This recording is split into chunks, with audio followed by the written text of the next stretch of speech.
పొడి తయారీ విధానం. ముందుగా పుట్నాల పప్పుని బాగా వేపి పౌడర్ చేసుకోవాలి. ఇలా పౌడర్ చేసుకుని పక్కన పెట్టుకోవాలి.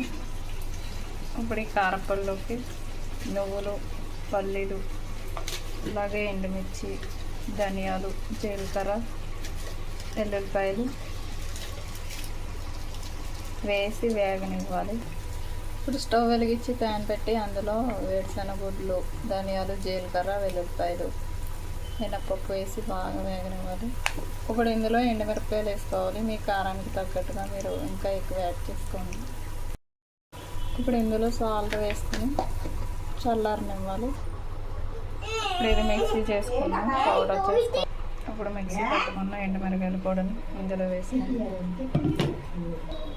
అప్పుడు ఇందులో సాల్ట్ వేసుకోండి.